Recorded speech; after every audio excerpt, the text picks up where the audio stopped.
Hey everybody, welcome back to One Mic, and today I'm here to talk about Season 1, Episode 2 of HBO's The Penguin, entitled Inside Man. The episode title is pretty simple here. Sophia correctly deduces that there is a mole in the Falcone family, and this episode essentially revolves around Oswald's quest to set someone else up as that mole because we all know it's him. So, after the premiere, I hopped in front of this camera and said that while I enjoyed the episode, I was still unclear on what kind of show this was going to be. Would it be something more dark and brooding like the Batman film, where Oswald's willing to do anything or take out anyone in order to move up the crime boss organizational chart? Or would it be a bit more lighthearted, how is Penguin going to get out of this jam, a weekly adventure sort of thing? Well, after the second episode, it kind of feels like it's going to be a healthy mixture of both, not leaning too heavily in one direction or the other. There are moments that feel very HBO gritty crime drama-esque, but you also have multiple how is Penguin going to get out of this jam moments per episode. While I would prefer something that leaned more in the direction of the film, this is the smart play because it makes the show accessible to as many people as possible. You know, people have been complaining a lot lately about the gloominess of comic book properties nowadays, particularly when it comes to stuff based on DC characters. Personally, I don't agree with this. Just because the MCU is fun and vibrant doesn't mean that everything needs to be fun and vibrant and lighthearted and replete with jokes.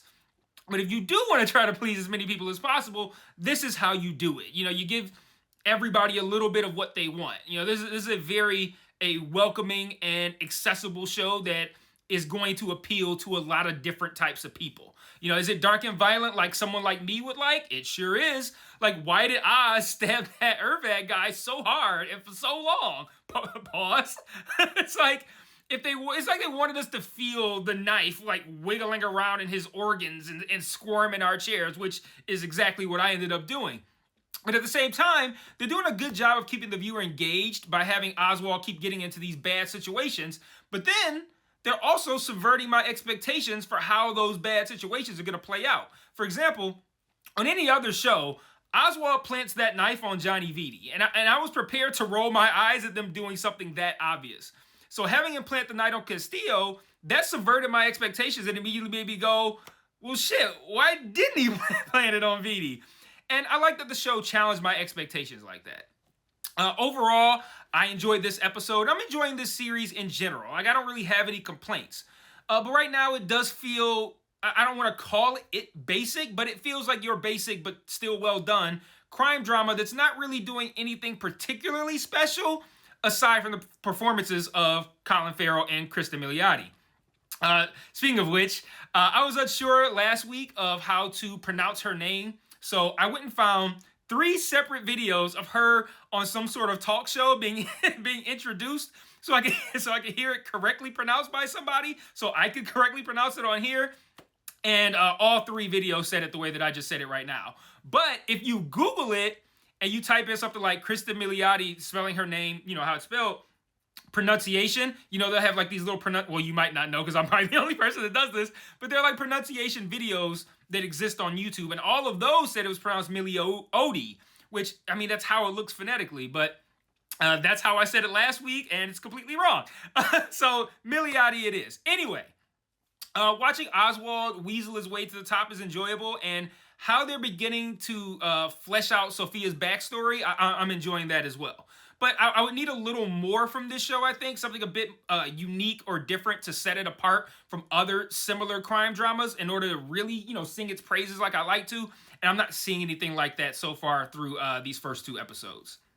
Hey everybody, I just want to take a small break from this review to talk about the various other ways you can engage with me on other platforms.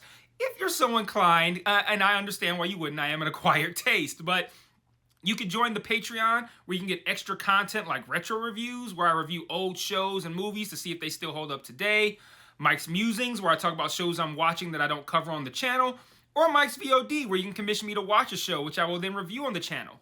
And if you want to engage with me and chat with me more directly, I also implore you to join the Discord and follow the Facebook page. I set up channels in the Discord for all of us to discuss the shows I'm reviewing on the channel, and I also drop new videos in there since it's the easiest platform for me to share to from my phone. The Facebook can be really fun because I sort of live comment on shows I'm watching, often while under the influence, I'm not going to lie. And I'll also share news there, both about television and film and about myself as well. So if you like my content, you want to be more engaged, you think I'm charming, or you simply want to show support, feel free to sign up for the Patreon or join the Discord or Facebook today. Links to all platforms are in every video description. Remember to share all my shit to your respective social media platforms. And now back to this review. But talking about this episode, it opens with Sophia in some unique type of therapy with Dr. Julian Rush. He's played by Theo Rossi, who it's always nice to see post Sons of Anarchy. He was a great character on that show, and it is a top, I don't know if I want to say top 5 show, but it's definitely a top 10 show for me. So if you haven't seen it, check it out. But this episode really leaned into Sophia's current mental state and creating a bit of intrigue surrounding how she ended up in Arkham. I like how this episode, and the first one as well, depicted her as both volatile mentally, but still very sharp and intuitive. Like, the scene with her with her therapist, it was a bit strange, and I'm sure we'll all come to understand it more as the season continues. But my biggest takeaway from it was that Sophia must have been abused in some way at Arkham. He keeps trying to remind her that she's safe now that she's not there. Then later, she wakes up from a dream clawing at her neck like she was suffocating, and we see that she claws at it so severely that it leaves scratches all over her neck. She saw through Oz's bullshit last week with the whole situation surrounding Oz stating her and Alberto's plan is his own.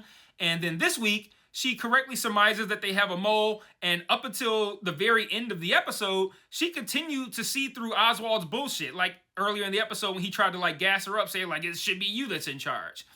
And hell, by the time she was fully bought in on Oz's bullshit at the end of the episode, it was really justifiable. I mean, Oswald played all of this perfectly, but we'll get to that momentarily. So Sophia reads the situation correctly and knows that there's a mole. So she hires this ex-cop who used to work for her father, who's a drop addict, and she hires him to figure out who the mole is. But we're not quite there yet. I'll tie that in with Oswald's story in a moment when we get there. We also learned that Sophia supposedly killed 7 women.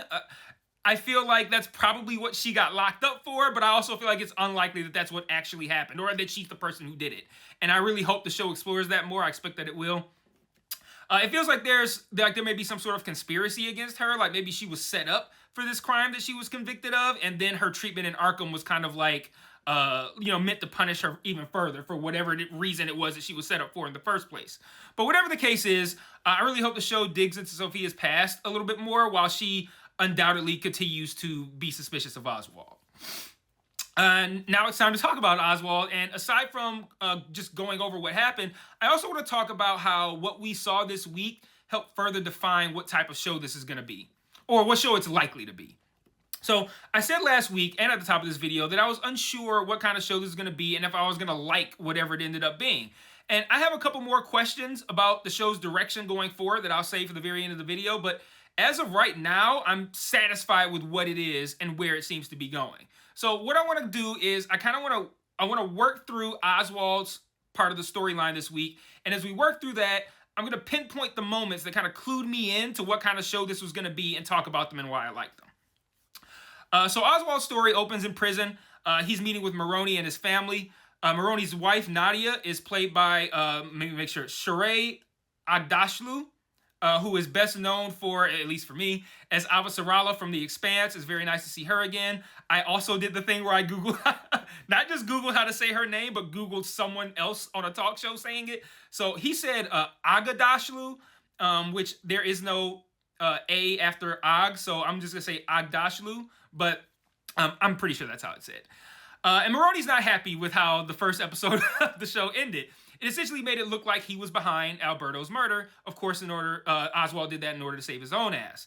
And I said last week that I wondered if this is going to be a show that featured the Penguin smooth talking his way out of jams. And this episode showed us that it's very much going to be that. And this is the first of many examples. So Oz tells Maroni that he's very much on the inside with the Falcone family, saying that Alberto is being replaced at the top by Carmine's brother, Luca, who is, and I quote, a fucking pussy, but I have his ear. Maroni says he'll claim Alberto's murder, but Oz has to deliver on the drops that he promised. Now, if you'll remember, in the first episode, Oz's drop business is being shut down and relocated, despite him having salvaged 70% of his product after the flood. Oz agrees to help Maroni and his henchman Ervad steal the drops that are being transported by the Falcone family. He lays out a plan, the details of which mostly don't matter. All we really need to take away from it is that Oz detailed which vehicles were okay to fuck with and which ones weren't. So when Johnny Vitti, played by Doug Stamper from House of Cards, changes the plan and makes Oz ride in the truck with the product, we now already have another jam that Oswald has to make his way out of. So once the transportation begins and Irvad and his team move in, Oz kills the other members of the Falcone family in the truck that are with him in the product, but the driver lives through the initial attack, and the driver tries to shoot Oswald for being a traitor, but mistakenly shoots Irvad instead. Oswald then bails on the whole scene with Castillo, essentially making it look like that he was still aligned with the Falcone family, and that him and Castillo survived due to his actions. But, like I said at the top, Sophia remains intuitive, and between someone having knowledge of their route and that the product will be in a FEMA truck, Sophia correctly deduces that the family has a mole. Now, I want to take a brief break from the narrative to talk about how much effort this show has put into letting us know who Oswald is and what type of man that he is.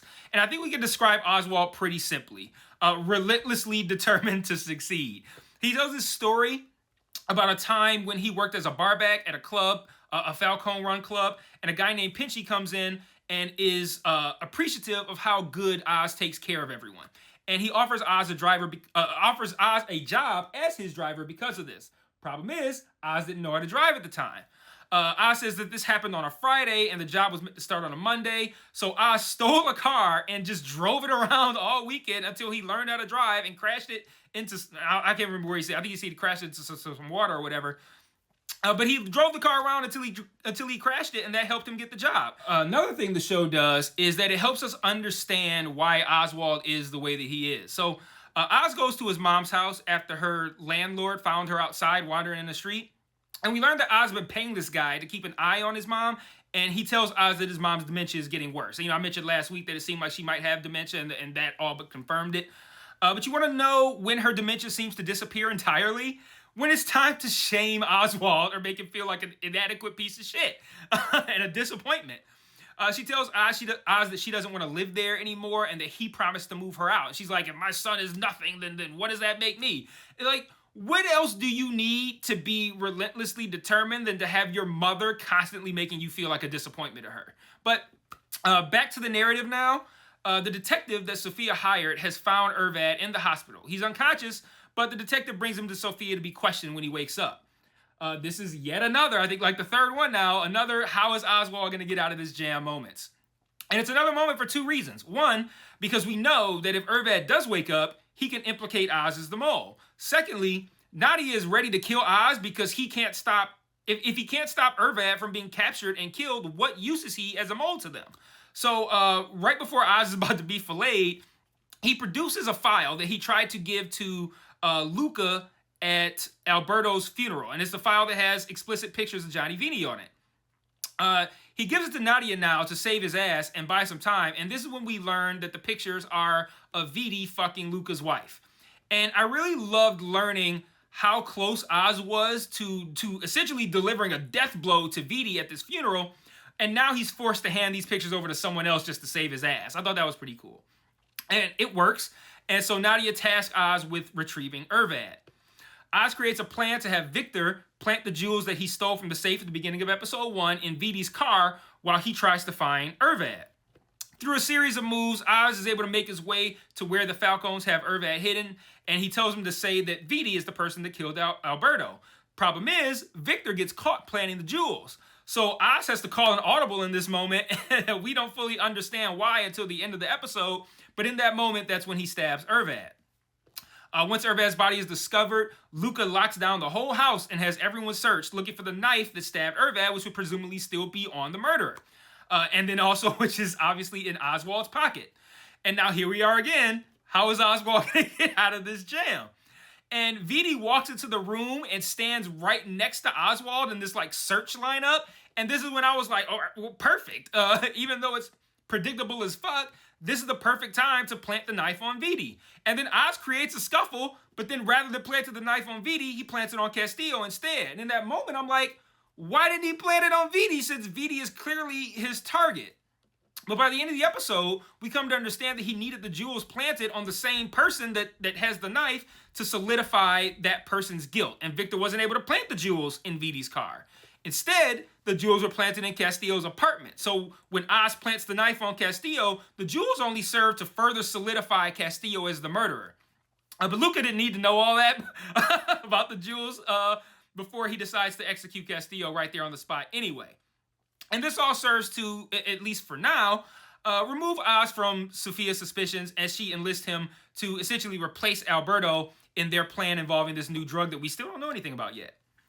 And that leads me to what I want to close with. What's next for this show? I was kind of into the idea of Oz trying to avoid being caught as Alberto's murderer, and I'm still fairly certain that that's going to be he's going to consistently come up. But if the show wants, it can leave that storyline behind altogether, having successfully used it as setup to show us who Penguin is and how he operates, before transitioning us into the real story that it wants to spend, I don't know, I think it's an 8-episode season, that it wants to spend the remaining 6 to 8 episodes telling us about Oswald's rise to the top. And considering the captivating performances that we're getting from both Colin Farrell and Kristen Milioti right now, I'm all in on that direction. So let me know what you guys thought about this episode in the comments. I will see you guys much more promptly. I apologize for the lateness of this video. Much more promptly next week with Industry having ended. This is now going to be my Monday focus. So you can expect my video for episode 3 on Monday. And until then, peace.